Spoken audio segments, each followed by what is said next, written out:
In at number 10, it's Lima McFarlane versus Katie Castro. This fight from the Explode fight series became an internet sensation when Katie Castro was given the nickname Soccer Mom.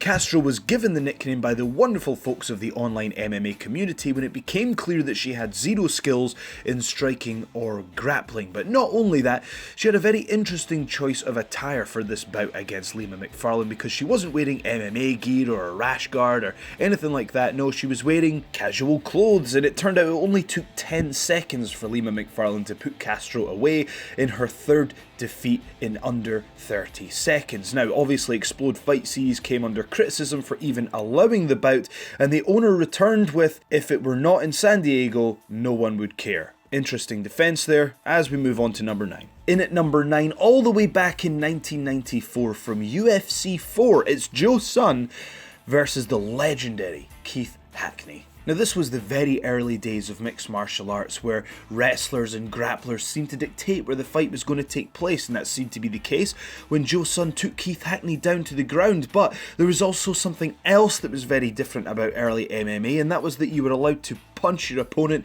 as hard as you possibly can in the balls, and that's exactly what Keith Hackney did. He punched Joe Son in the balls as hard as he possibly could, time after time after time, until Joe Son was forced to submit. Number 8. From Pride 3 in 1998, it's EMANUEL YARBROUGH versus DAIJI TAKASE. This fight showcases the biggest difference in weight between two competitors in history, as YARBROUGH weighs in at 600 pounds against TAKASE, who weighs only 169 pounds. And things didn't start well for TAKASE, as he got absolutely smothered by YARBROUGH, who seemed to be doing damage by just lying on top of him. But eventually, TAKASE managed to squeeze out and actually defeated YARBROUGH via strikes, causing the submission. In at number 7, it's the late KIMBO Slice versus DADA 5000 at Bellator 149. Both of these opponents had backgrounds in knocking people out in backyard brawls, so people expected that this one wouldn't go the distance and that it would be absolutely explosive.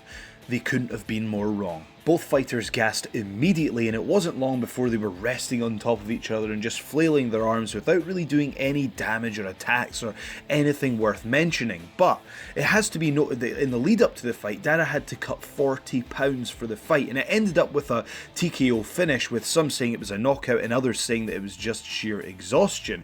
But afterwards, DADA 5000 actually went into cardiac arrest. He was later diagnosed with severe dehydration, fatigue and renal failure as a result of one of the weirdest MMA fights of all time. Number 6, from Extreme Fighting Championship 28, is James VAKE versus Michael McDaniel. The fight begins with McDaniel actually landing some decent shots before James VAKE manages to drag him to the ground, gets the body triangle and starts to choke him out.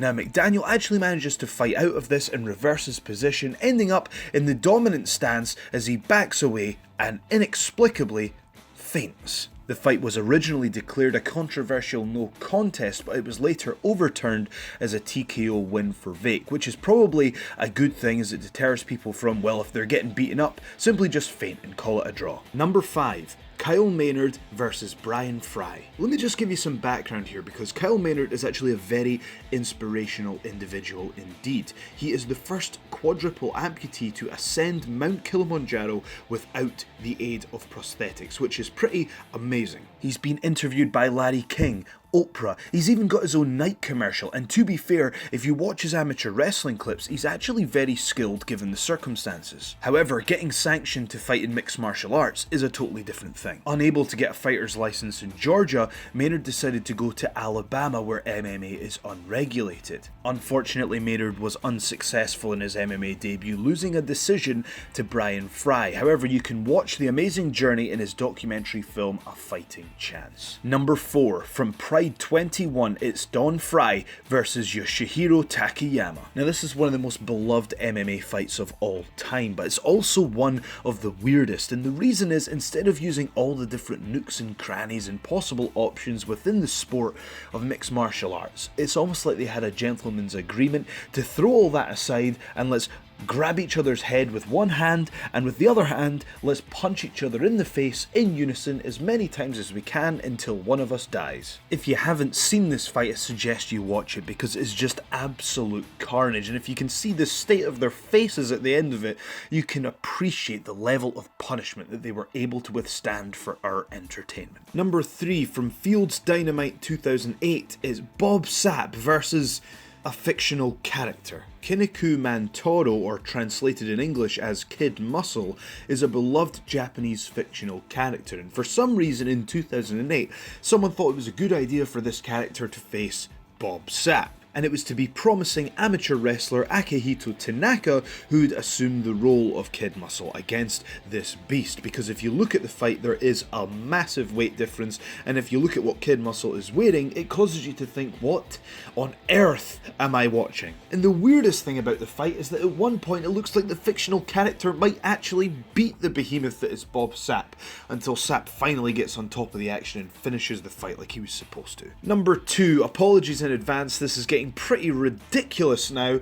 In a handicap match, it's Spider-Man versus Batman and Robin. Yep, that was actually a thing, taking place at the prestigious Southampton's Hardest Man competition. Spider-Man decided to try his luck against the dynamic duo of Batman and Robin. To his credit, his spidey sense was working as Spider-Man quickly starches Robin and goes one-on-one with Batman. He doesn't manage to finish the Dark Knight as it ends in a decision, but Spider-Man picks up the victory. But it hasn't ended just yet. No, the Riddler doesn't feel like he's got enough attention for the day, so he just decides to challenge Spider-Man to a fight, and before he has a chance to think about it, Riddler double-legs Spider-Man in the weirdest display of martial arts and nonsense that I've ever seen. That was until I saw this. In at number 1, the weirdest MMA fight of all time. From Ryzen 4, it's GABI GARCIA versus YUMIKO HOTTA. GABI GARCIA is a 9-time Brazilian Jiu-Jitsu World Champion. She's undefeated in mixed martial arts competition,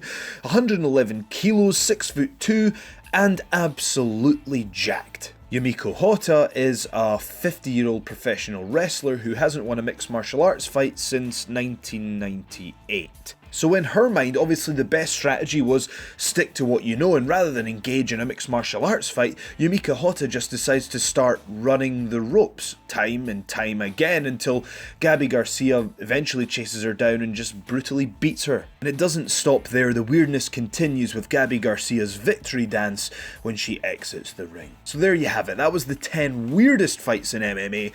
I've been Joe Hendry, and you can follow me at Joe S. Hendry. You can also follow What Culture MMA at What Culture MMA. Thank you for watching, make sure you like, share and subscribe, and we shall see you next time.